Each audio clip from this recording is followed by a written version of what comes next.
या देश में अति गरीब परिवारों को हर महीने 6,000 रुपये देने की बजाय बल्कि इसके स्थान पर उन्हें सरकारी व गैर सरकारी क्षेत्रों में स्थायी रोजगार देने की ही पूरी व्यवस्था है। और वैसे भी बीएसपी की सोच व नीति के मुताबिक ये जटिल समस्या, ये गरीबी को दूर करने वाली ये जटिल समस्या यहाँ हर हाथ को काम देने से ही दूर हो सकती है। इसलिए बीजेपी की तरह कांग्रेस पार्टी के भी इस प्रलोभन भरे चुनावी वायदे के बहकावे में या अति गरीब लोगों को कतई भी नहीं आना है। इन्हीं जरूरी बातों के साथ ही अब मेरा यही कहना है कि आप लोगों को अपने खुद के व अपने प्रदेश के तथा पूरे देश के भी हित में अपने वोटों को इन सभी विरोधी पार्टियों को न देकर केवल या अपनी एकमात्र हितैषी बहुजन समाज पार्टी को ही देना है। जो फिर ये पार्टी केंद्र में अपनी सरकार बनने पर यहाँ पूरे देश में अपनी पार्टी की सर्वजन हिताय व सर्वजन सुखाय की नीतियों पर आधारित ही सरकार चलाएगी। इसके साथ ही केंद्र से जुड़ी आपके कर्नाटक प्रदेश की जो भी यहाँ स्थानीय समस्याएं होंगी तो उन्हें भी फिर जरूर दूर कर दिया जाएगा। इसके अलावा देश में आम जनहित के कार्यों को करने के साथ साथ यहाँ समाज में खासकर कमजोर एवं उपेक्षित वर्गों के हितों का हर मामले में विशेष ध्यान रखा जाएगा। और तभी फिर यहाँ हमारे परम संतों, गुरुओं व महापुरुषों में भी खासकर महात्मा ज्योतिराव फूले, श्री छत्रपति शाहू जी महाराज, श्री नारायण गुरु, पेरियार जी, बाबा साहब डॉक्टर भीमराव अम्बेडकर एवं माननीय श्री कांशीराम जी आदि का भी सपना जरूर साकार हो सकता है। और आप लोगों को ये मालूम है कि परम पूज्य बाबा साहब डॉक्टर अम्बेडकर का सपना क्या था। बाबा साहब डॉक्टर अम्बेडकर ने इस देश में खासकर जो वीकर सेक्शन के लोग हैं, जिनको जिंदगी के हर पहलू में ये भारतीय संविधान बनने से पहले जो मनु का विधान चलता था तो उसके मुताबिक, उस विधान के मुताबिक खास तौर से वीकर सेक्शन के लोगों को जिंदगी के हर पहलू में आगे बढ़ने का अधिकार प्राप्त नहीं था। इनका एक ही काम था कि जो अपर कास्ट के लोग हैं, जो बड़े बड़े जमींदार लोग हैं, उनकी गुलामी की। लेकिन परम पूज्य बाबा साहब डॉक्टर अम्बेडकर ने इस गुलामी को, इस अपमान भरी जिंदगी को बर्दाश्त करना उचित नहीं समझा। तो बाबा साहब डॉक्टर अम्बेडकर ने सबसे पहले अपने आप को इस लायक बनाया, अपने आप को पढ़ लिख कर इस लायक बनाया वो आपके हक और हकूकों के अधिकारों की बात वो आगे रख सके, उनके लिए लड़ाई कर सके। अंग्रेजों की हुकूमत के दौरान ही परम पूज्य बाबा साहब डॉक्टर अम्बेडकर ने तो आप लोगों को जिंदगी के हर पहलू में आगे बढ़ने के लिए खासकर SC, ST, OBC और इनमें से जो कन्वर्टेड लोग हैं, बड़ी तादाद में इनमें से जो कन्वर्टेड मुस्लिम व अन्य धार्मिक अल्पसंख्यक समाज के लोग हैं, तो बाबा साहब डॉक्टर अम्बेडकर ने इन लोगों को अपने पैरों पर खड़ा करने के लिए अंग्रेजों की हुकूमत के दौरान से ही उन्होंने स्ट्रगल करना शुरू किया। और जब देश आजाद हुआ तो आजाद होने से पहले ही भारतीय संविधान को बनाने के लिए जिस संविधान सभा का गठन किया गया तो उसमें बाबा साहब डॉक्टर अम्बेडकर उसके मेंबर बने, ड्राफ्टिंग कमेटी के चेयरमैन बने और बाबा साहब डॉक्टर अम्बेडकर ने भारतीय संविधान में तो आप लोगों को जिंदगी के हर पहलू में आगे बढ़ने के लिए शिक्षा के क्षेत्र में, सरकारी नौकरियों में, वोट डालने के मामले में अपने नुमाइंदे असेंबली और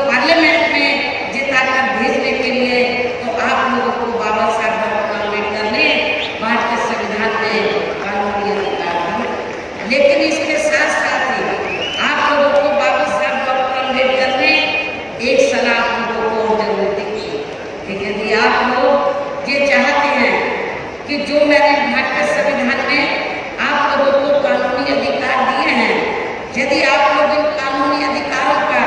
सही मायने में फायदा उठाना चाहते हैं, अपने पैरों पर खड़ा होना चाहते हैं, तो आप लोगों को तो केंद्र और राज्यों में पॉलिटिकल पावर की मास्टर की खुद अपने हाथों में, और जब तक सत्ता यहाँ पर जिनके पुरखों ने, बुजुर्गों ने आप लोगों को सदियों से अपना गुलाम और लाचार बना के रखा है, जब तक सत्ता यहाँ राज्यों में और केंद्र में उनके औलाद के हाथ में रहेगी, उन लोगों के हाथ में रहेगी, तो भारतीय संविधान के तहत मैंने जो भी कानूनी अधिकार आपको दिए हैं तो वो ना के बराबर ही रह जाएंगे, आपको उसका कुछ फायदा मिलने वाला है। इसलिए आप लोगों को इसका फायदा उठाने के लिए केंद्र और राज्यों में अपनी सरकार बनाना बहुत जरूरी है, और इसका तजुर्बा हमने आबादी के हिसाब से देश के सबसे बड़े प्रदेश उत्तर प्रदेश में 4 बार किया, और उत्तर प्रदेश में जब 4 बार हमें सरकार बनाने का मौका मिला तो हमारी पार्टी ने, हमारी सरकार ने वैसे तो वहाँ समाज के हितों का, विभिन्न क्षेत्रों में लगे लोगों के हितों का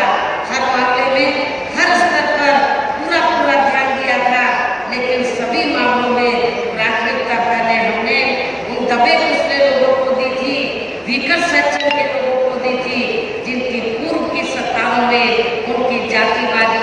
हीन भावना के तहत चलकर उनकी काफी ज्यादा उपेक्षा की गई थी, और उत्तर प्रदेश में हमने इनको जिंदगी के हर पहलू में आगे बढ़ाने का मौका दिया। इसलिए मेरा आप लोगों को ये कहना है कि कर्नाटक स्टेट में भी मेरा आप लोगों से यही अपील है, यहाँ पर जो वीकर सेक्शन के लोग हैं, दुखी पीड़ित लोग हैं, अपर कास्ट में से चाहे गरीब लोग हैं, ये लोग यहाँ पर इन लोगों का भला स्थायी तौर पर तभी हो सकता है जब इनके हाथों में आपके कर्नाटक स्टेट की भी सत्ता आ जाती है। लेकिन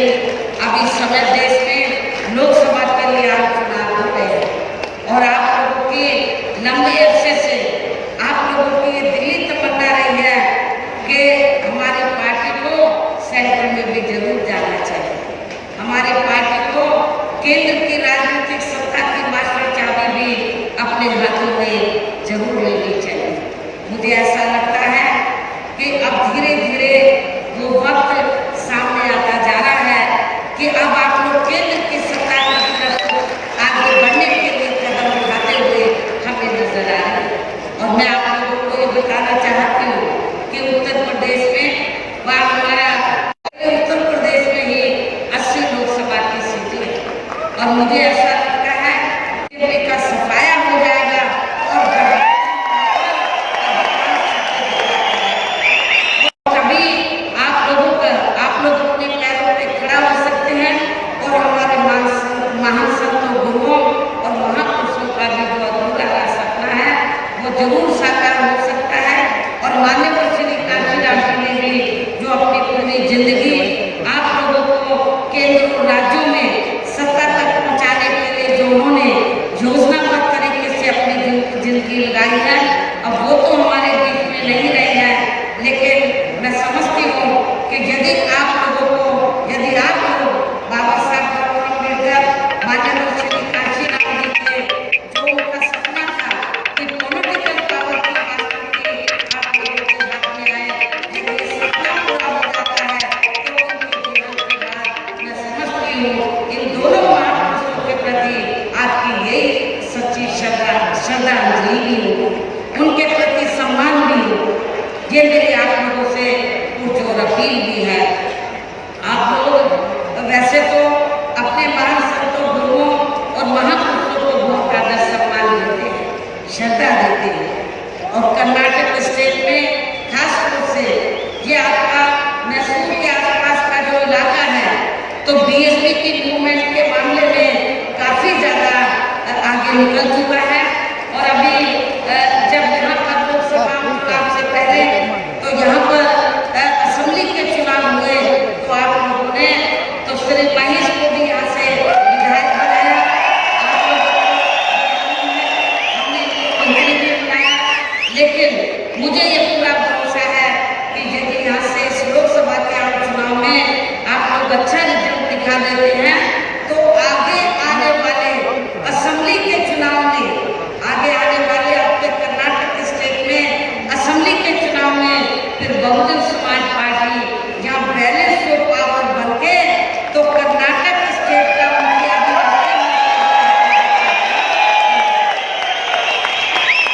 और मेरी आप लोगों से यही अपील है कि आप लोगों को इस लोकसभा चुनाव में यह अपनी पार्टी के कर्नाटक स्टेट में यहाँ अपनी पार्टी के सभी लोकसभा के उम्मीदवारों को जरूर कामयाब बनाना है। और इस उम्मीद के साथ ही अब मैं आप लोगों से यही अनुरोध करती हूँ कि चुनाव में यहाँ के कर्नाटक प्रदेश में जिन लोगों को भी लोकसभा का प्रत्याशी बनाया है जो आपके सामने यह मंच पर मौजूद है, यह मंच कुछ आगे के मंच पर मौजूद है, तो मेरी आप लोगों से पुरजोर अपील है कि आप लोग बहुजन समाज पार्टी के इन सभी लोकसभा प्रत्याशियों को रात दिन मेहनत करके तो बहुजन समाज पार्टी का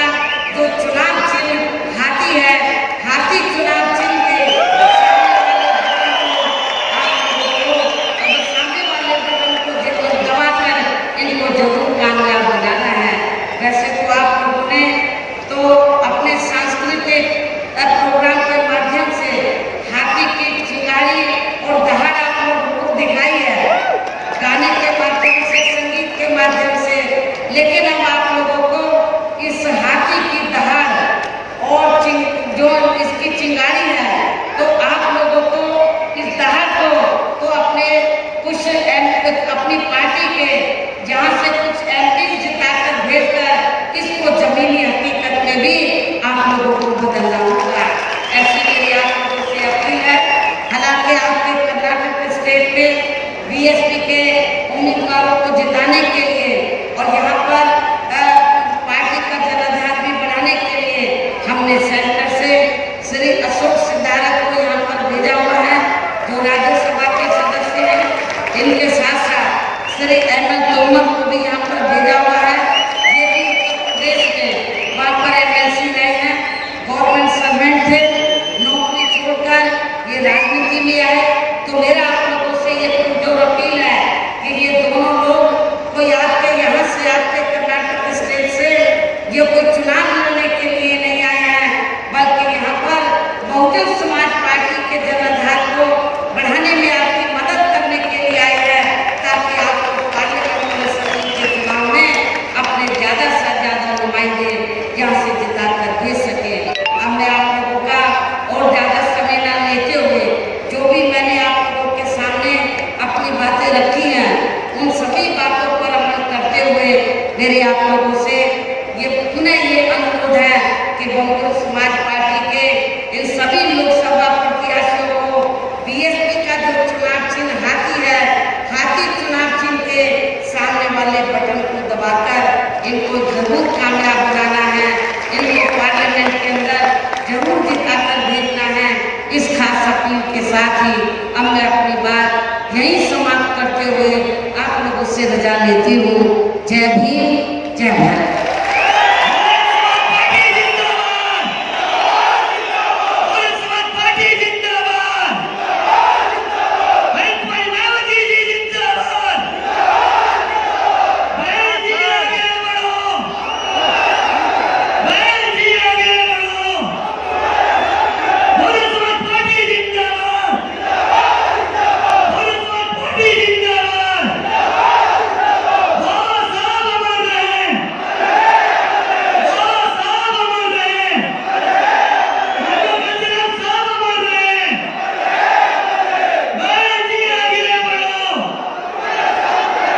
बहुजन मीडिया को मजबूत करने के लिए दलित न्यूज नेटवर्क को नीचे लाल रंग के सब्सक्राइब बटन को दबाकर दबाएं घंटी का बटन।